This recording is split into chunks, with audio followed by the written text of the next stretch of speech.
The most misunderstood skill. In love, love is not built on grand romantic gestures or perfect compatibility. It is built more than anything else on the often overlooked ability to say what we truly feel, gently, kindly, and clearly. Yet for most of us, this is the hardest thing to do. We say I'm fine when we're quietly falling apart. We snap accuse and criticize not because we hate, but because we hurt.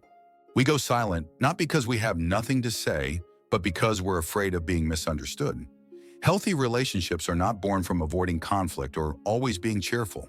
They are forged in the quiet bravery of honest, kind, and emotionally mature communication. This is the rule, the only real rule. And once we understand it, it can change everything. Why we rarely say what we feel.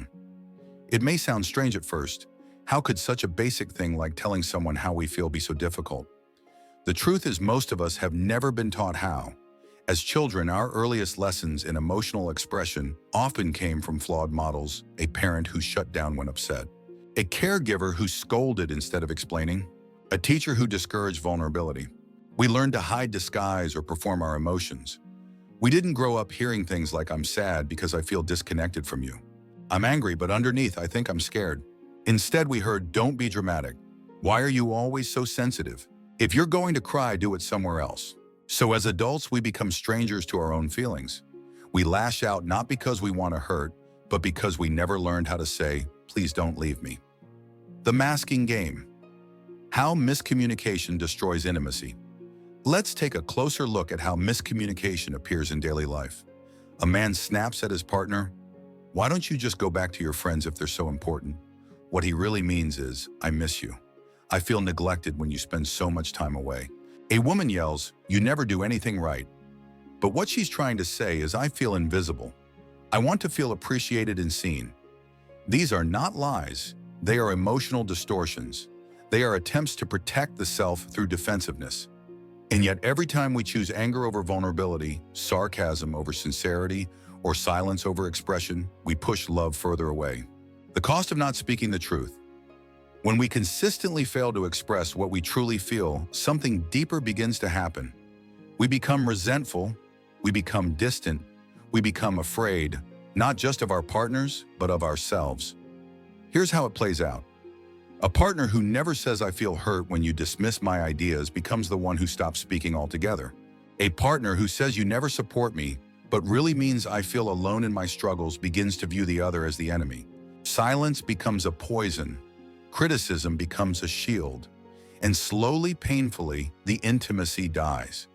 Not because love vanished, but because the words that could have saved it were never spoken. The practice of emotional translation. How do we begin to change this? We start by learning the art of emotional translation. This means taking the raw, unfiltered emotion, what we want to say, and turning it into a truthful, kind, and respectful version that can be heard. For example, from "You never listen to me" to "I feel unimportant when I speak and don't feel heard." From "I'm sick of this" to "I'm overwhelmed and need us to find a new way forward." From "You're impossible to live with" to "I feel like I can't relax at home, and that hurts me." This isn't about censoring emotion, it's about channeling it toward connection rather than conflict. Reclaiming emotional honesty in relationships. To build healthy relationships, we must normalize emotional honesty.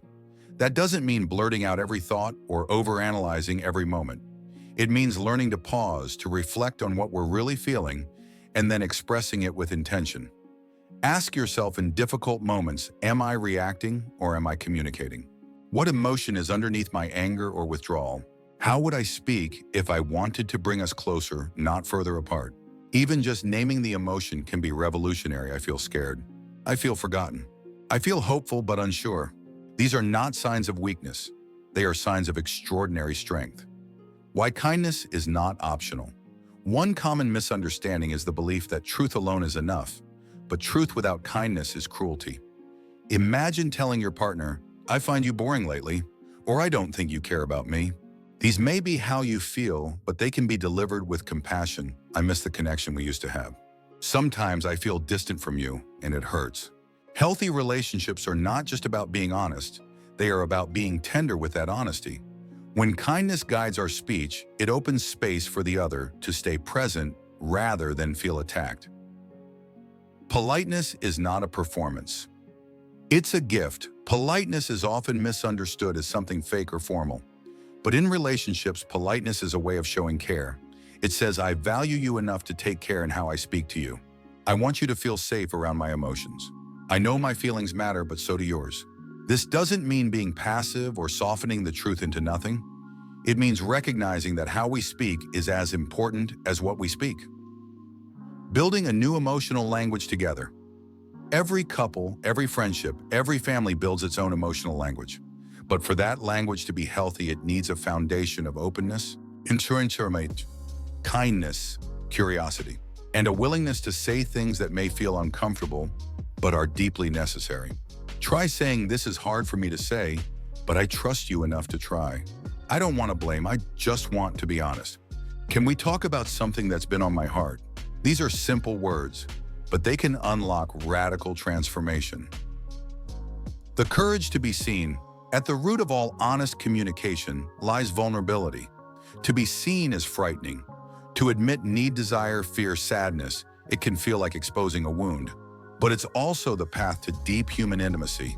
When we dare to say, I depend on you. I'm scared of losing you. I want us to be closer. We open the door for real love to walk in, not performance, not pretense, but real durable connection. A new daily practice, honesty, kindness, politeness. Let this be the rule.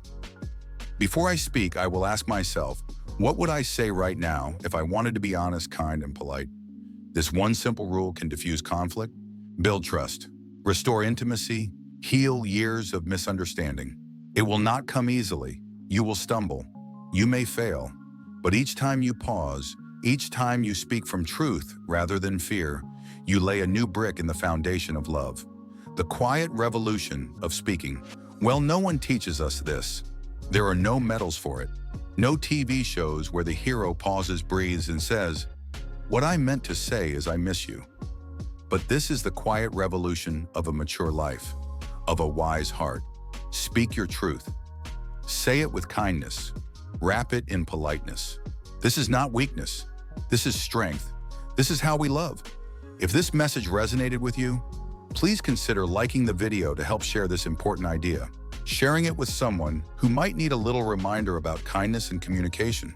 Subscribing to the channel for more deep, thoughtful videos on psychology, philosophy, and the art of love. You have the power to change a relationship starting with one honest sentence. Thank you for watching. See you in the next video.